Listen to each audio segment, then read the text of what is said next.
a 5 milhões. Números de vendas mostram que armas estão sendo compradas na América agora, mais do que qualquer outra época na sua história. Mas enquanto a segunda emenda da Constituição protege o direito de um cidadão portar armas, existem os que acreditam que isso pode também estar tornando mais fácil para terroristas obterem armas legalmente. A América é a sua maior fraqueza.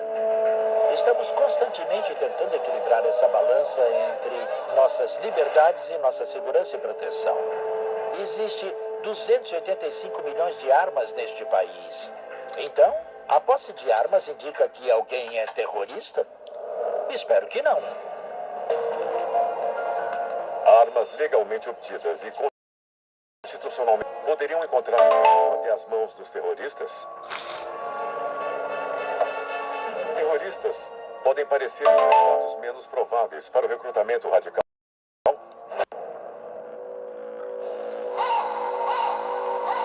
De 2011.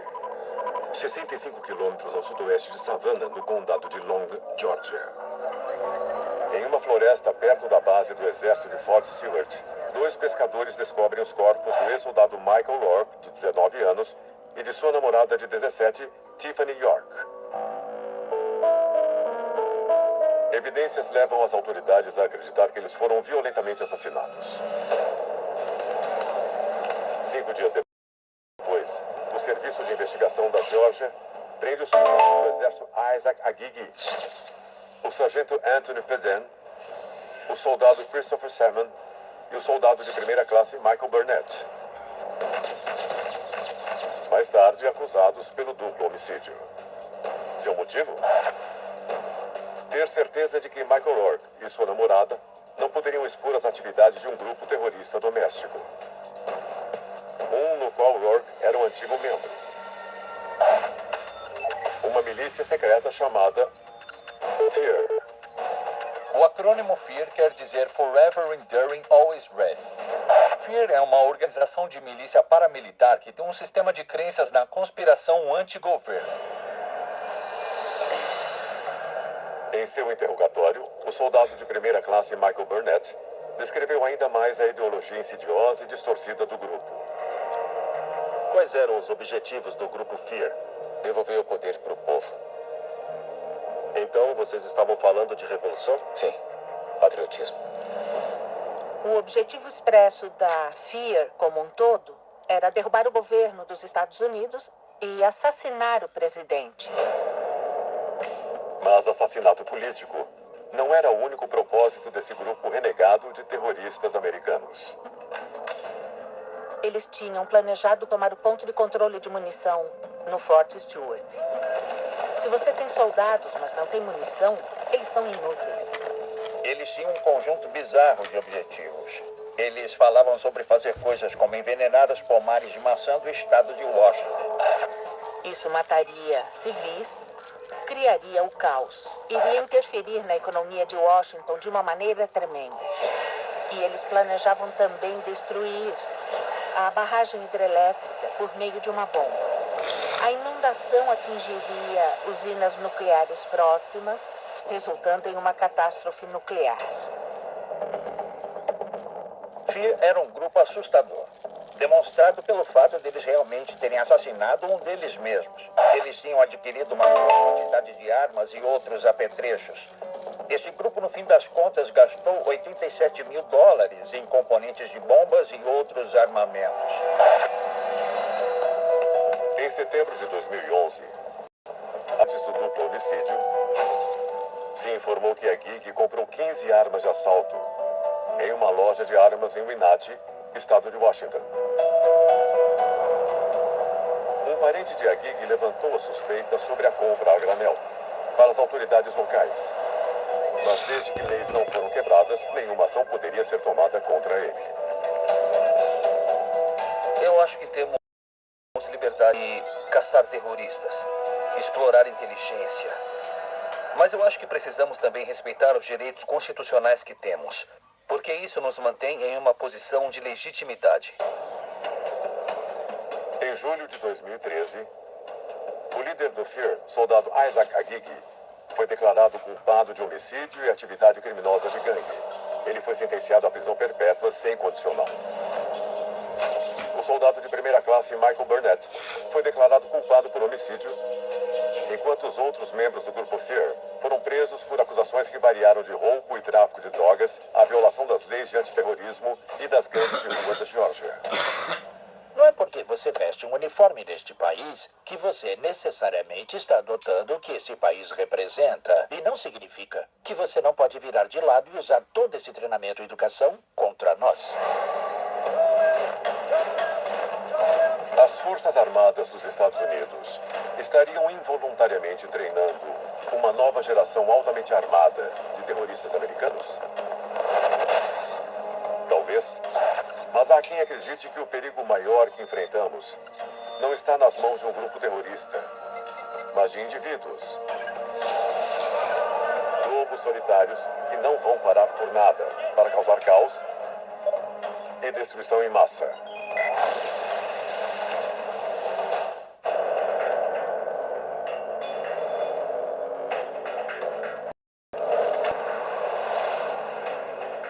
De novembro de 2013.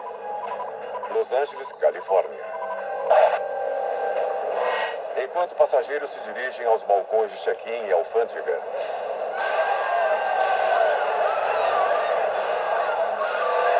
tiros são disparados de uma arma semiautomática, levando centenas à histeria. Antes de apontar para suas vítimas, o atirador solitário andou calmamente por entre a multidão histérica e pergunta a eles se eles são do TSA, a Administração de Segurança do Transporte. Antes que ele possa ser preso, uma pessoa é morta.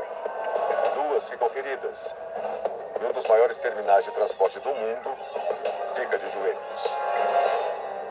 O foco dele era que ele estava zangado com o governo. E a forma mais simbólica do governo para ele era um agente da TSA com um uniforme da TSA. O atirador, mais tarde identificado como Paul Ciência, fazia parte de um número crescente de terroristas americanos que prefere agir sozinho. Uma natureza particularmente secreta dos terroristas domésticos é sua resistência a aceitar uma liderança e táticas de lobo solitário. Isso enfatiza o autotreinamento, o monitoramento de alvos por conta própria e a não dependência de uma identidade de grupo. Mas nem todos os lobos solitários são homens americanos autorradicalizados. Como prova um caso que começou em 16 de outubro de 2009, na Filadélfia, Pensilvânia. No aeroporto internacional da Filadélfia, o FBI prende Colin LaRose, uma mulher americana baixa, loira e de olhos azuis. O crime dela? Fornecer material de suporte para terroristas e tramar um assassinato. A Colin Rose é uma pessoa muito interessante. Obviamente porque ela é uma terrorista e é uma mulher. O que é bem raro nos Estados Unidos. De acordo com relatórios, em 2007, enquanto tirava férias em Amsterdã com seu namorado, LaRose teve um caso de uma noite com um homem muçulmano. Ela manteve o caso em segredo. Mas o fascínio pelo homem e sua religião cresceu. Após retornar aos Estados Unidos, ela começou a vasculhar a literatura islâmica, painéis de mensagens e vídeos. Tudo isso enquanto mantinha sua autorradicalização escondida de seu namorado. Ela logo se sentiu atraída pelo conceito da jihad, o martírio por uma causa. O radicalismo de LaRose descambou da defesa à ação, quando um cartunista chamado Lars Vilks publicou um desenho animado que ela considerou como blasfemo. Tem esse cartunista que fez essa caricatura do profeta Maomé e tem uma sentença de morte contra ele por ter feito aquilo. Então ela entra na internet, vai recrutar gente para ajudar, ela está tentando arranjar dinheiro. LaRose deu a si mesma o apelido Jihad Jane E finalmente conseguiu dinheiro suficiente online para financiar sua trama para matar Wilkes. Ela viaja para a Europa com a ideia de cometer esse crime terrível, esse assassinato. Ela não faz isso, felizmente, e volta para os Estados Unidos. O FBI e outras agências de inteligência a apanharam. Surpreso por descobrir a identidade secreta de sua namorada, o namorado de LaRose cooperou com o FBI, até mesmo fazendo o telefonema que a convenceu a voltar para os Estados Unidos. Mas como o namorado de Jihad Jane poderia ter morado com ela por anos e, na verdade, não conhecer sua vida alternativa? Você pode ser tão próximo de outro ser humano e ainda assim não descobrir o que ele faz? Eu acho que a resposta é sim. Mas normalmente dá um pouco de trabalho esconder essas coisas. Colin LaRose foi presa em 6 de outubro de 2009. Mas sua captura permaneceu secreta por 5 meses, enquanto as agências de inteligência construíam um caso contra 7 outras pessoas com a mesma missão secreta: se reunirem pela internet. O pior tipo de terrorista a se enfrentar é o lobo solitário inteligente. Alguém com a habilidade de manter suas bocas fechadas e não contar para mais ninguém. Esta é uma tremenda ameaça a nós hoje. De acordo com oficiais da lei, lobos solitários terroristas são os mais difíceis de rastrear e prender. Normalmente não há ninguém próximo a eles o suficiente que suspeite de seus planos, e então alerte as autoridades de suas atividades. Eles também tendem a manter um perfil mais modesto e não fazer nada que possa atrair atenção ou levantar suspeita. O Eric Rudolph, o bombardeiro olímpico, o Tim McVeigh do edifício federal, o bombardeiro da cidade de Oklahoma, se parecem muito com a expressão "são todos garotos americanos". E essencialmente são indistinguíveis na multidão. Sempre que voltamos e fazemos uma autópsia psicológica em um terrorista, normalmente tem alguma coisa lá que, se nós tivéssemos olhado bem, poderia ter sinalizado essa pessoa. Aprendemos com isso, mas muitas vezes pessoas morrem. Mas à medida que as agências de aplicação da lei trabalham mais e com mais esperteza em seus esforços para impedir ataques futuros, surge uma nova geração de terroristas americanos, aqueles cujos atos mortais não são cometidos com revólveres ou bombas, mas com armas potencialmente muito mais devastadoras. Aqueles que podem atacar sem serem vistos.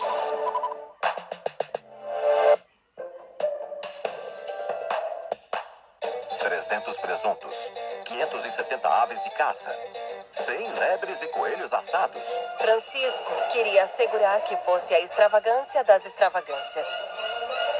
A um custo médio de cerca de $700 mil por dia.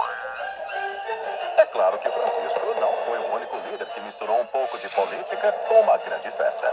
Riquezas insanas da antiguidade. Sexta, às 9h05 da noite, no History 2.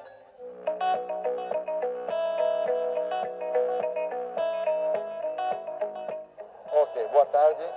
Nós somos a Eurotécnica, uma empresa brasileira, mas com uma grande influência italiana. Durante todos esses anos nós tivemos uma relação direta com a marca Euroricami na Itália. Trouxemos a marca para o Brasil. A partir de 2015 resolvemos criar uma nova estrutura para começar a produzir no Brasil. Estamos já produzindo num volume bastante considerável, estamos nacionalizando diversos itens e temos feito um trabalho direcionado exclusivamente para veículos pesados, principalmente para peças exclusivas para a caixa de câmbio diferencial. Nosso sócio na Itália, a Euroricambio, é uma empresa que exporta para 105 países e tem uma facilidade, uma organização muito forte. Nos Jardins, em plena Alameda Itu, a Zabo apresenta um novo marco em arquitetura, design e valorização. Symmetry é o alto padrão Zabo em equilíbrio perfeito com o seu espaço, seu estilo e seu tempo. Visite o apartamento conceito na Rua Augusta 2183 e viva no melhor 2 dormitórios dos Jardins. Porque você merece o melhor. Você merece um Zabo.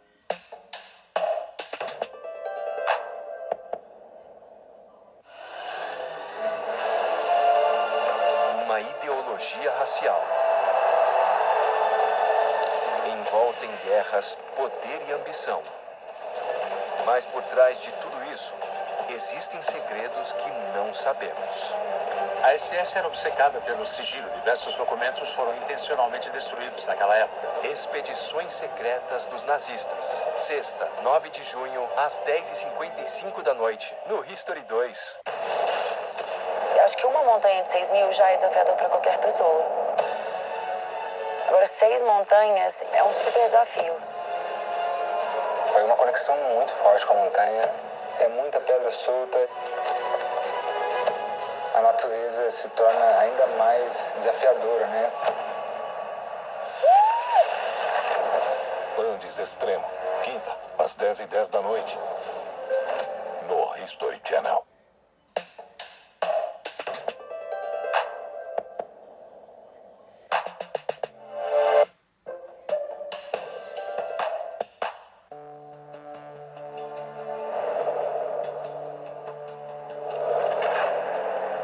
Setembro de 2011. Em um restaurante na Geórgia, 4 homens de cabelo grisalho são ouvidos resmungando sobre o governo dos Estados Unidos. Mas embora a maioria dos seus colegas clientes os rejeitem como apenas um grupo de velhos mal-humorados, tem um que está convencido de que eles não estão apenas reclamando, e sim conspirando. Eles falaram sobre seus planos. Planos que incluíam assassinar funcionários do governo e sequestrar outros. O líder foi gravado dizendo, entre aspas, quando é para proteger a Constituição, algumas pessoas têm que morrer. Parte de sua trama também envolvia uma liberação de ricina, uma toxina mortal, nas rodovias de New York, Nova Jersey, Washington, D.C., Atlanta, Geórgia, Jacksonville, Flórida e Nova Orleans, Louisiana. O que a ricina faz uma vez que entra no sistema é bloquear as atividades das células. Então você realmente tem uma morte das células, significando a morte do sistema de órgãos ao longo do corpo, seja os pulmões, o coração, o fígado, o sistema todo colapsa. Uma pessoa que inala pequenas quantidades disso pode morrer. Depois do julgamento, Ray H. Adams, de 57 anos, e Samuel J. Cram, 71 anos, foram declarados culpados de conspiração por posse e produção de uma toxina biológica para uso como arma. Frederick Thomas, de 73 anos, e Dan Roberts, 67 anos, foram considerados culpados por acusações menores. Felizmente, esse suposto plano terrorista foi frustrado antes que pudesse ser executado. Já temos informações sobre o grupo. Mas poderia realmente representar um perigo sério para o público americano? Nós sabemos que esses agentes biológicos estão lá fora e eles não apenas podem matar, mas também nos assustam muito. Você pode encontrar na internet todo tipo de informação sobre como manipular os agentes biológicos. Então, como essa tecnologia se torna mais difundida na nossa sociedade, é mais fácil para alguém pensar sobre como desviar isso para propósitos contra a sociedade. Há muito mais agentes em categorias diferentes que poderiam causar danos generalizados nos piores cenários. Pode ser antraz, pode ser bactéria de pragas. A lista de agentes biológicos potencialmente letais é incrivelmente grande, possivelmente algumas centenas. 9 de janeiro de 2014. Um vazamento químico de uma companhia de carvão em West Virginia faz seu curso até o rio Elk, afetando cerca de 300 mil pessoas. Não use nenhuma água, exceto para dar descarga ou para proteção contra incêndios. Embora o vazamento tenha sido considerado um acidente, isso expôs o que muito bem poderia acontecer se o terrorista envenenasse propositalmente qualquer uma das 77 mil represas e reservatórios ou as 168 mil instalações públicas de água potável nos Estados Unidos. Você pode contaminar grandes fontes de água ou de alimento com agentes químicos. Você pode causar mortes severas e incapacidade devido aos agentes químicos, e vimos isso nas guerras anteriores. À medida que mais terroristas americanos continuam a fazer experiências com armas biológicas e químicas, será que os Estados Unidos podem realmente ser protegidos? E que outros métodos ainda mais insidiosos de destruição em massa estão por aí, apenas esperando para serem descobertos? Nós temos que pensar que alguém que tem um objetivo do mal em mente pode considerar. O que quer que esteja na moda e que seja real ou provável hoje, pode não ser quando o próximo ataque terrorista ocorrer. Com a estimativa de dezenas de milhares de terroristas operando nos Estados Unidos, existe um lugar seguro para os americanos se esconderem? Existe uma alta probabilidade de que há outras pessoas como os bombardeiros de Boston agora mesmo neste país, planejando um ataque. Eles são os sujeitos de quem você recebeu seu café esta manhã no Starbucks. Eles são os sujeitos sentados no pedágio na rodovia 95. Ele é um engenheiro do MIT e pode ser também a garçonete que trabalha no Dennis. Ninguém pega nenhum terrorista antes que ele ataque. São aqueles que escapam dos pontos no radar, aos quais não prestamos atenção. Esses são os que eventualmente vão nos machucar e não podemos parar cada um deles.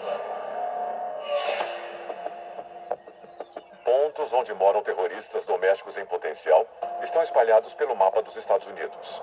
Considerando os eventos que já aconteceram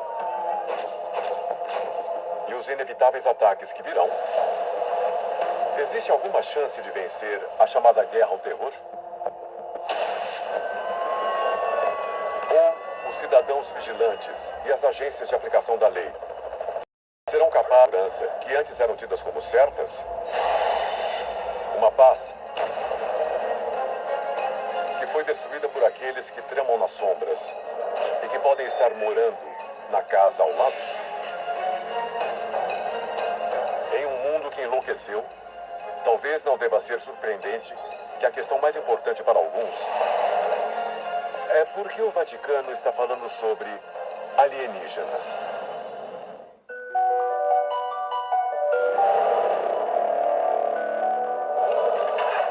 Em 13 de maio de 2008, no Osservatore Romano, o jornal semi-oficial da Igreja Católica em Roma, publicou uma entrevista com o reverendo José Gabriel Funes, o padre jesuíta que atuou como diretor do Observatório do Vaticano em Castel Gandolfo, perto de Roma. Estampando a manchete, "O extraterrestre é meu irmão", Funes fez uma admissão marcante e audaciosa de que não existe conflito entre acreditar em Deus e a possibilidade de vida inteligente em outros planetas.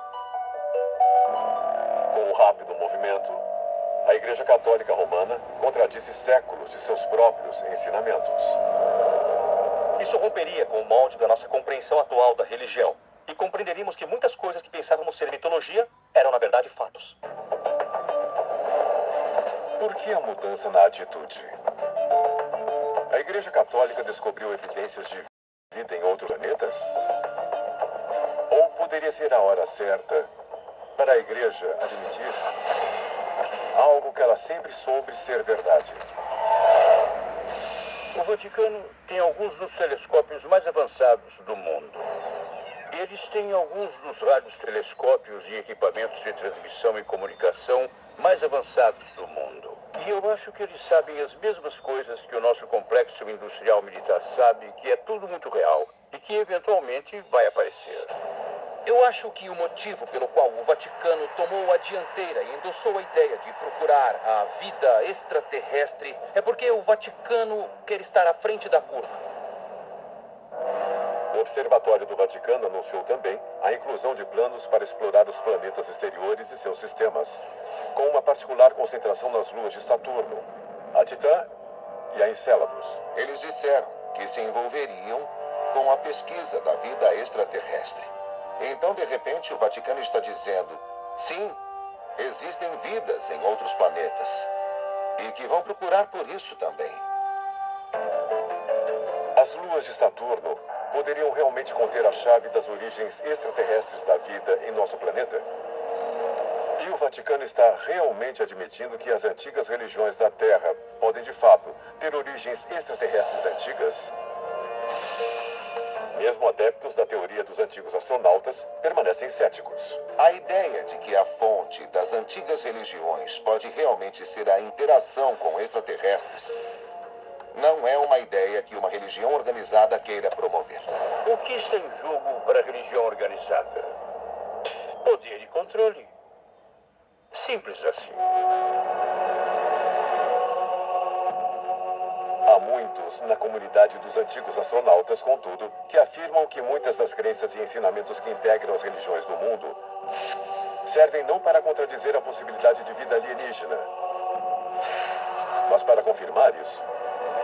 Um dos maiores pontos de referência para a teoria dos antigos astronautas são os livros sagrados, os textos sagrados que nós podemos encontrar ao redor do mundo. E esses textos sagrados, em muitos casos, descrevem as pessoas das estrelas descendo em algum tipo de máquina voadora.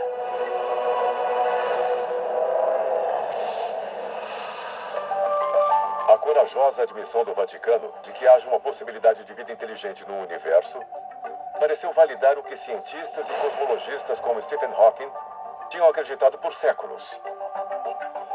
Mas também deu uma nova credibilidade para outra, talvez uma teoria ainda mais controversa, que é a do desenho inteligente.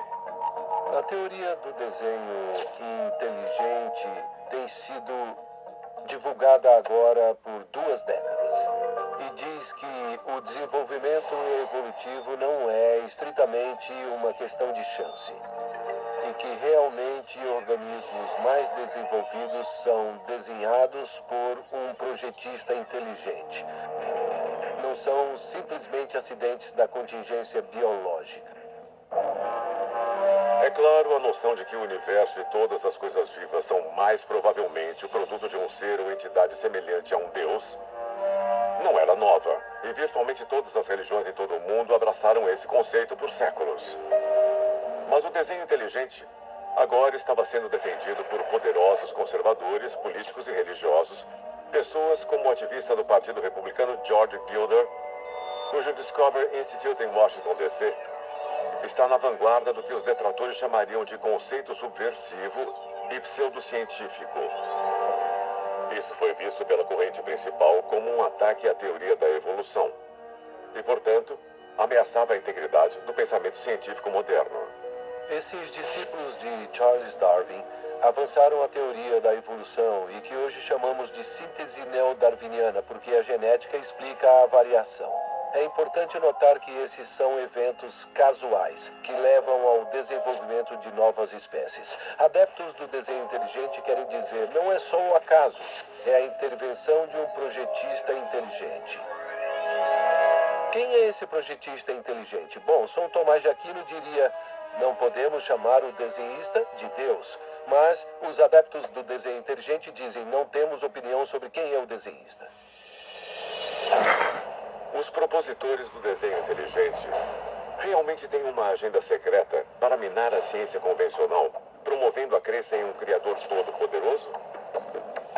Ou isso é uma maneira engenhosa de preencher o enorme vácuo que existe entre aqueles que acreditam na teoria da evolução de Charles Darwin, de que a humanidade possa também dever sua própria existência a seres de outros mundos? Alguns sugeririam que a crescente adesão do público à ideia de que extraterrestres vieram para a Terra é mais do que um sinal de que o mundo enlouqueceu. Mas talvez uma teoria ainda mais audaciosa possa ser encontrada na extremidade oposta do espectro. A teoria de que o pouso na Lua foi falso.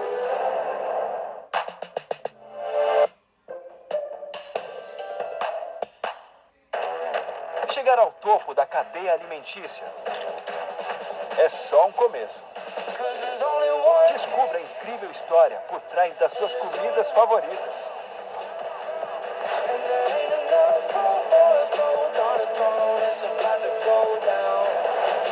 Ele era um implacável e impiedoso homem de negócios. Gigantes dos Alimentos. Quinta, às 9h05 da noite, no History 2. Que tipo de pessoa você é pela manhã? O primeiro a acordar ou só mais 5 minutinhos? Ou que acorda cheio de disposição? Independentemente de quem você é de manhã, na EMA, nós sabemos que um grande dia começa com uma grande noite de sono. E é por isso que tudo que nós fazemos ajuda a despertar o seu melhor. Do colchão mais premiado da Europa, o EMA original, as camas, travesseiros e muito mais. Veja você mesmo com um teste de 100 noites sem risco. EMA, compre online agora.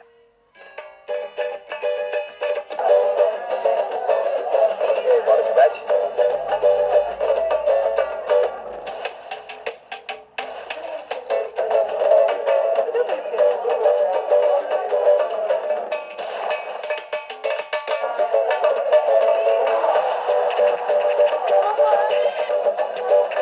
MrJack.bet, a aposta do verão.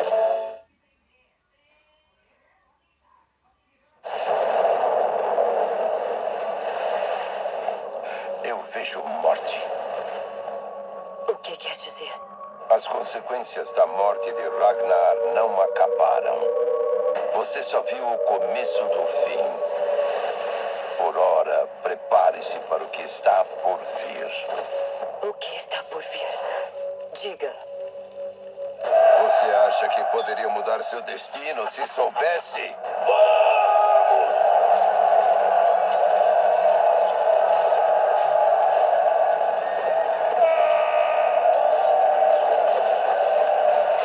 Que somos a ira de Deus? Vikings. De segunda a sexta, às 10 da noite, no History 2. No History 2, sabemos do que você gosta. Por isso, neste fim de semana, te recomendamos uma viagem ao Big Bang.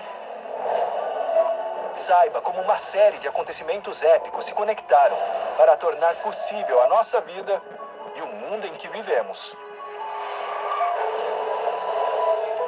Não perca a grande história, domingo à tarde, no History 2. Muito mais história. A arte em todas as suas formas é o bem mais apreciado pelos monarcas, que acumularam fortunas com as raridades mais chamativas. Não só como hobby, mas como estilo de vida e poder. Rodolfo tinha, como outros da sua época, uma coisa chamada Wunderkammer, que significa pequeno aposento de maravilhas, uma coleção de objetos raros. Riquezas insanas da antiguidade. Sexta, às 9h05 da noite, no History 2.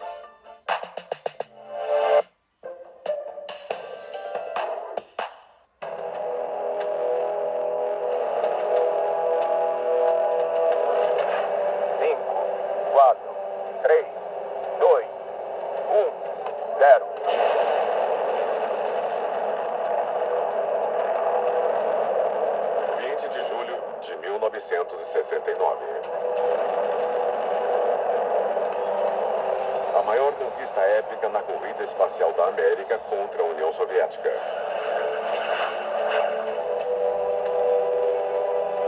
Astronautas americanos se tornaram os primeiros humanos da Terra a pousar na Lua.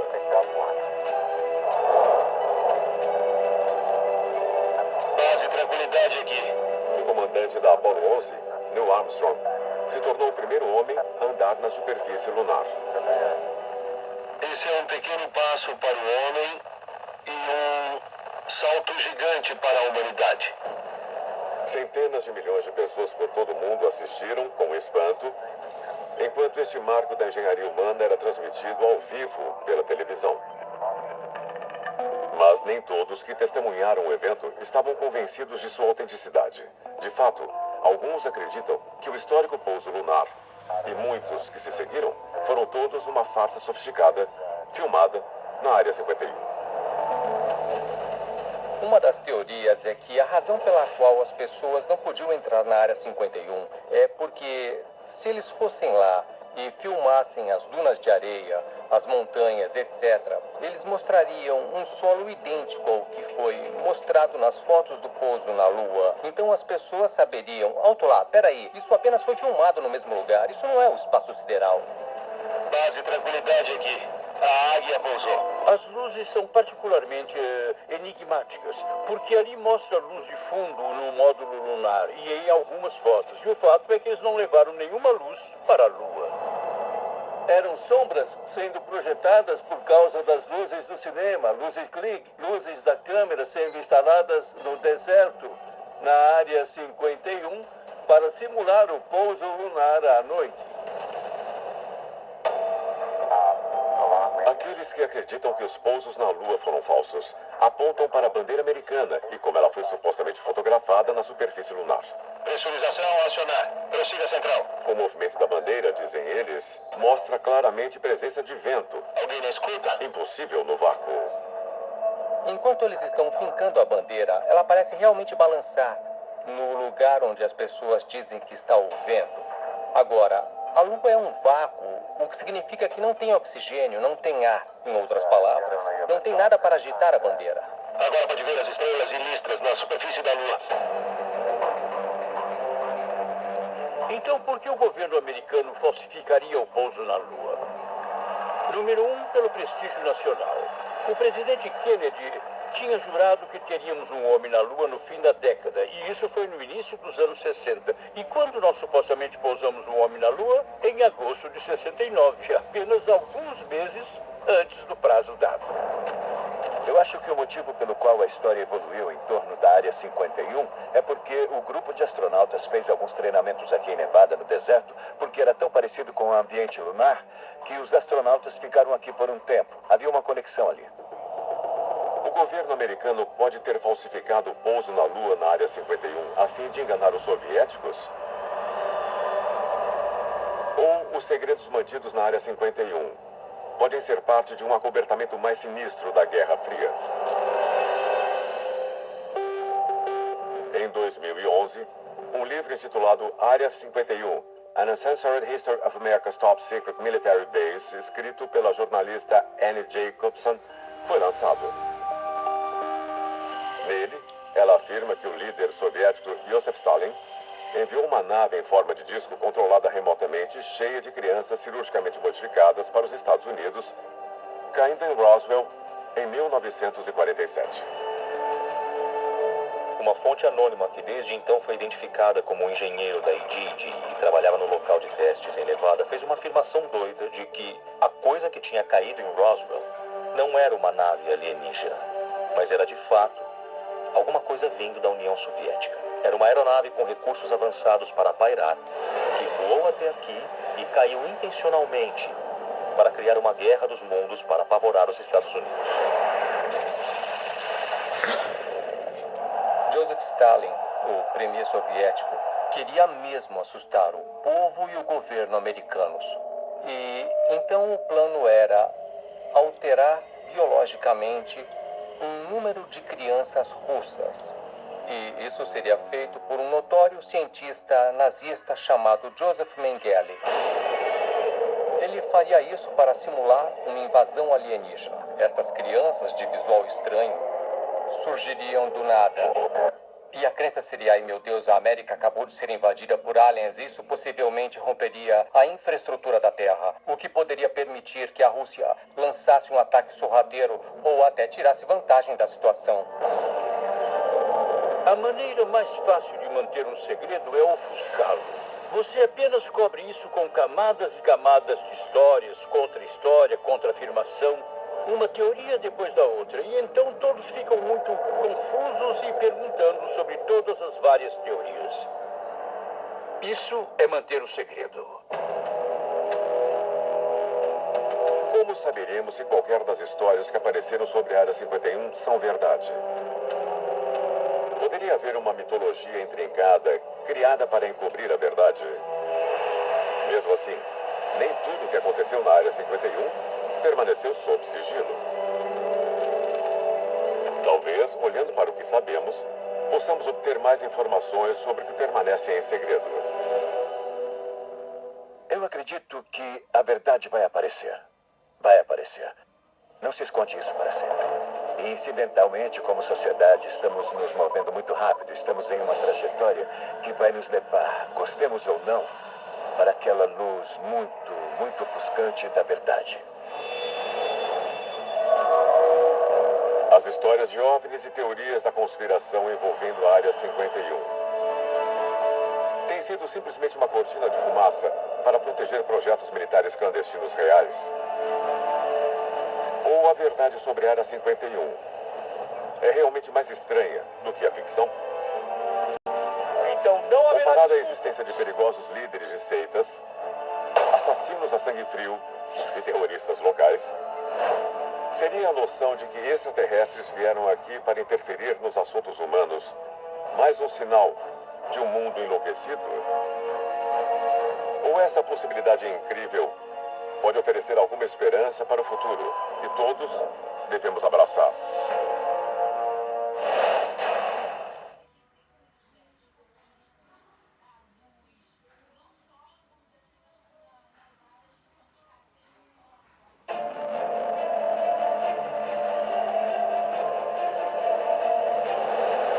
Grandes mitos gregos.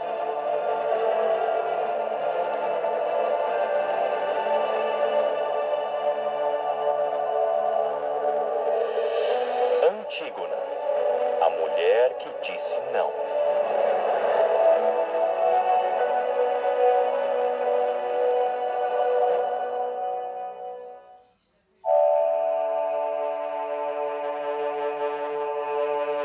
Aqui está quem foi uma estrela e agora se desfaz em uma neblina sombria.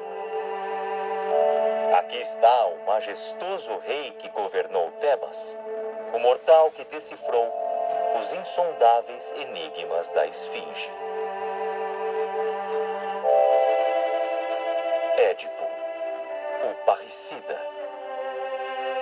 o incestuoso, a quem toda a Grécia venerava pela sabedoria, mas que para ele mesmo era um grande enigma indecifrável.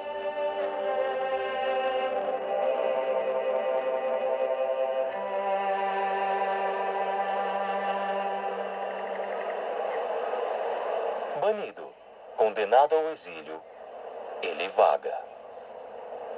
E apenas Antígona, sua filha mais velha, permanece ao seu lado.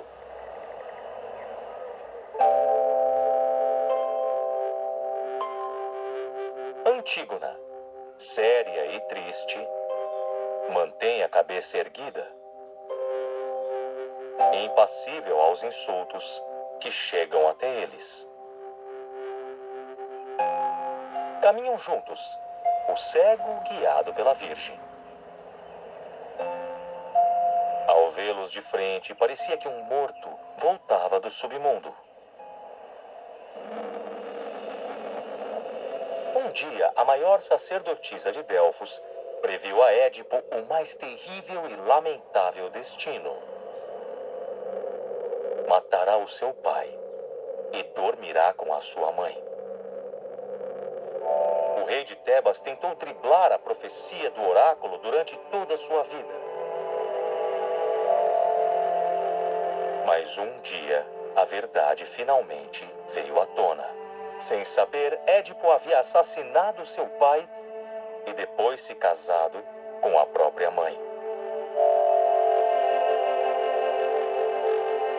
Desta união incestuosa, nasceram 4 filhos. 2 homens, Etéocles e Polinices, e 2 mulheres, Antígona e Ismênia.